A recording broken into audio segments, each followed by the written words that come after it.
Anyway, red team, right, it's on stream, like you guys can see. We'll move the camera a little bit. There's Jigglypuff. Kind of derpy looking.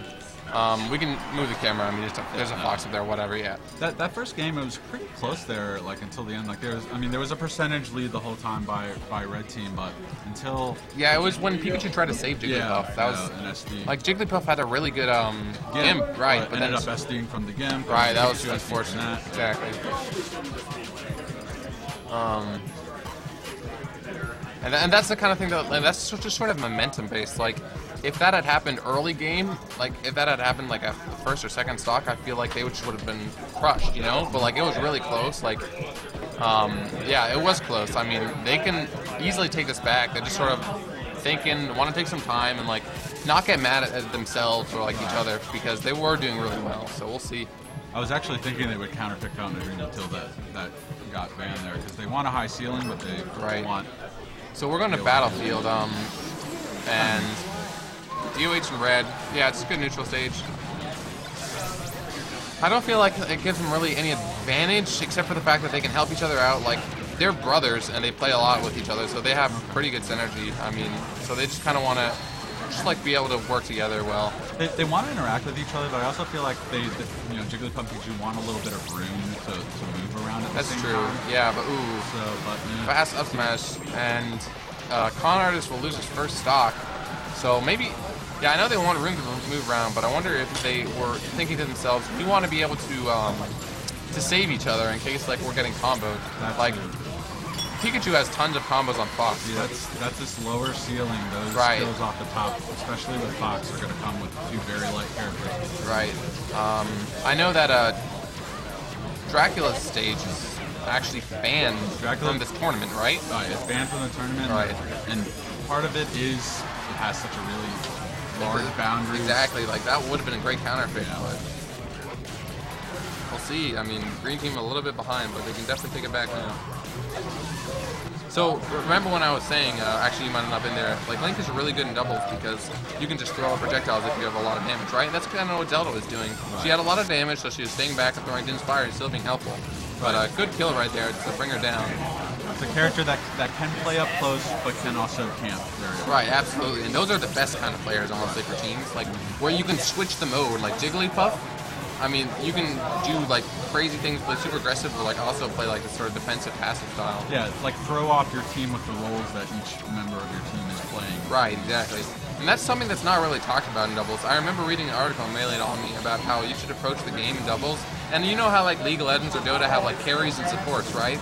Like when you play doubles in Smash, you could have like one person whose job it is to get most of the kills and the other person is to live. Yeah. Anyway, right now, green team quite a bit behind. Pikachu now one stock, but unfortunate SD actually. They're only a stock behind now. This is actually doable with another good game. Yeah, that was like it was a mistech. Wow, up smash. We'll see if they can get a combo off this. Like red mistech, but I mean that was still a lot of good pressure by the D to get him to that position where he's off stage and then rolls or air dodges to die. One thing I haven't unfortunately seen from Jigglypuff is I haven't seen any rest phase. And the thing about doubles is your teammate can just like poke you to get you out of the rest and lag. And so if you can get a setup, it's often safe to do, but I unfortunately haven't been able to take advantage of that. And good in fire, but Pikachu will make it back. Fox is looking suspicious for an up smash, up air, probably back air at this point they do it. And green team is just looking for a gimp, honestly. Because if they can gimp Fox, that's gonna be it. All right, so again, the D is in a 2v1 situation with a decent amount of damage, but Fox is high. Interesting rollout. Actually gets stuffed by the Neru's Glove, I think it's called. Yeah, neutral B Zelda stuffed rollout. That's interesting. Yeah, neutral B is actually really good defensive tool for Zelda, and that's gonna be it. Yeah. So red and DoH taking a 2-0 against the Conn brothers, the D and Conn Artist. Which means red and DoH are a 3-1 in the group right now. I think E2XD, Jigglypuff. E2XD should be his team is probably. I don't think they've lost. Yeah, I don't think they've lost. So they're 3-0, 4-0. Are you guys done with the one more? Okay. That seems to be a trend of Link in general. Is like a lot of people like to cry, "Oh, Link is a broken character," but I think it's because Link has been so bad in previous games that people just haven't quite learned how to play. I think Link so. yet. It's Josie, right? And who else? Devin. Just Q, like letter. No, like the word. Oh, cute. All right, cool. Josie and cute. All right, so.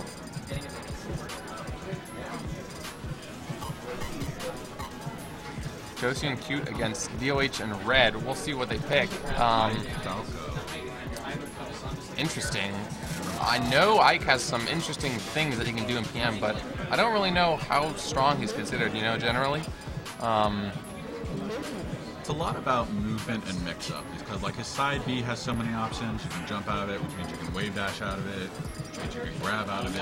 You can do basically anything. So really high-level Ikes, their movement around the stage, especially with platforms, is kind of insane. So it kind of depends on how the opponent's able to deal with their reads and everything. So Ganondorf way down. Anyway, so we'll see what they pick. I think I saw Ganondorf Roy, which is Ganondorf Roy for Josie and Cute? Yeah. That's a very heavy-hitting team, like against two light characters. Yeah. You think about, so could work out to their advantage if they play to their strengths. All right, so we're going in game, and yeah, we're on Battlefield too. So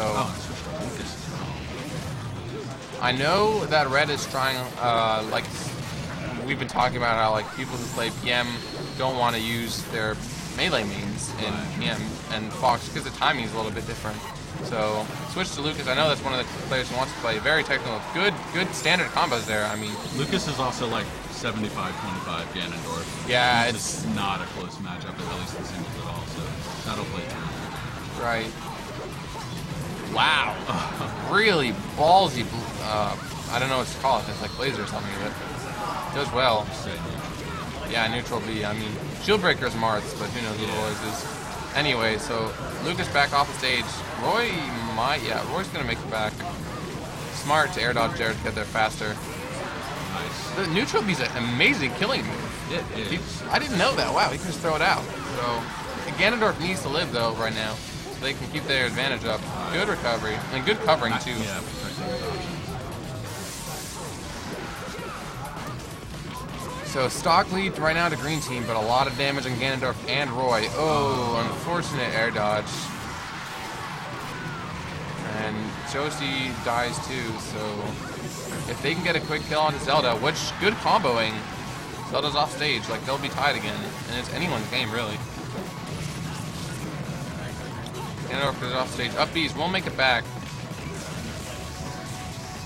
The thing is, with Lucas and Zelda's projectiles, they have a distinct advantage in the neutral game. Once Roy and Ganondorf get a hit in, they're so strong that they can one or two combo hits into each other to get a kill, or one in case of down. Right, but Red actually SD'd, so green team now with the lead.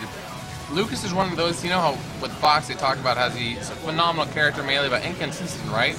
Lucas has a lot of like inconsistencies. He's hard to play. His up B is hard to use. Wow.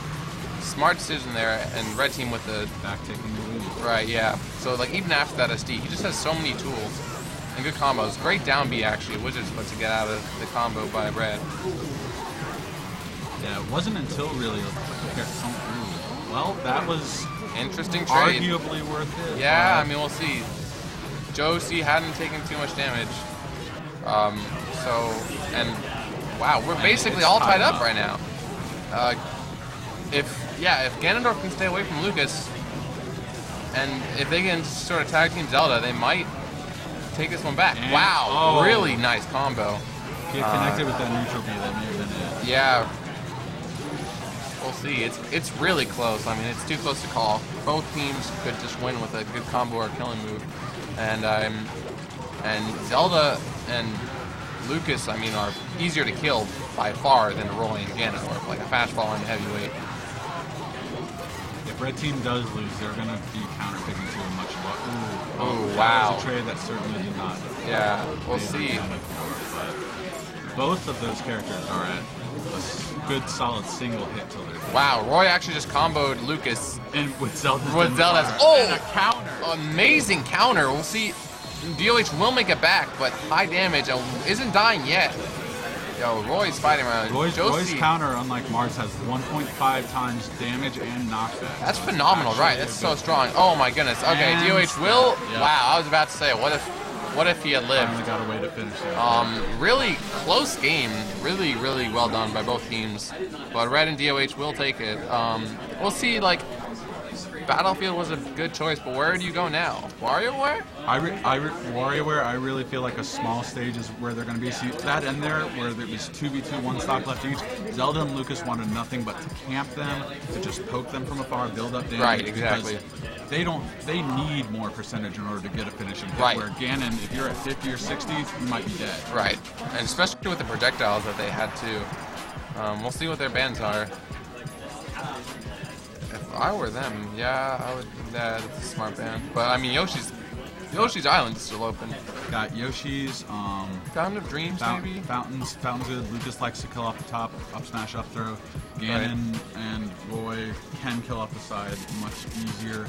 Well, Red just switched to Fox, so maybe he switched to Fox because they were thinking like, what if the counter pick comes in? Okay. Yeah. Because if they do pick a small stage, Fox, the quintessential small stage character, Will be better, yeah. right? Just up smash anything. So they're going to PS2. Interesting decision. I mean, fairly neutral. Probably just like they like the stage. Right. Not too heavily in either team. Right. And I mean, they were so close. Like, all they need to do is some minor play adjustments, and they'll be fine, you know. At the moment, though, Ganondorf getting tossed around, sort of similar to the first game, but he will make it back.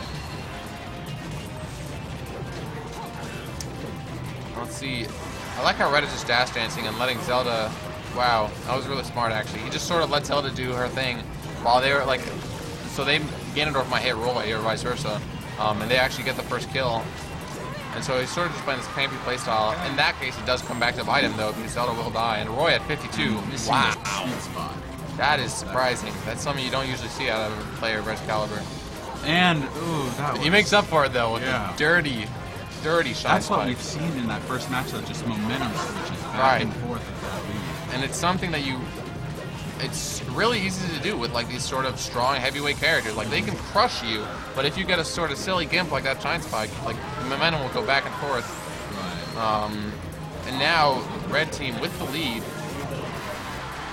But oh wow, really good save by Red to save his teammate. Yeah, that's why Fox is a phenomenal doubles character. Really fast, gets around the map anywhere he goes. Good up B. We'll see if Josie and Q, they're a little bit behind, but I mean, some solid hits, some team combos, like right there. Ooh, okay, everyone's living for the moment. But you see what they're doing now is Fox and Zelda are being a little more spacey. Zelda's sticking back, throwing out these fires. Fox is lasering a little more. They got that lead and they know they can just keep it if they Right, and PS's floor, like it's a fairly big stage, and like the bottom part. Man, Ganondorf versus Fox. Probably just as bad as Lucas versus Fox. He does not like it. Just about. So I think that's the third or fourth fair or bear kill Zelda's gotten, or almost. Yeah, her fair and bear, very strong in melee, but also good at the end. Definitely her best killing move. But we'll see. 2-stock lead right now for Green Team. Ganondorf will make it back that time. Red misses, or Ganondorf was smart when he came back. Q and Josie trying to come back in this game. Let's see if they can do it. Roy a little harder to get than Ganondorf and Fox, but still going. Man. I love that playstyle. DoH is throwing out the thin spires and letting Fox run in and up smash. Takes a little bit of teamwork because you don't want your teammate to get hit by the thin spire. Ooh, okay. Interesting. Yeah, it shouldn't be a big deal though. But DoH and Red taking another 2-0 set. And I feel like we saw that stage was a little more spacious. There was more room for them to play the projectile game. Yeah, I feel like ended up giving them a real big advantage. Counter pick wise, they probably could have picked a different stage. But I mean, they didn't do bad.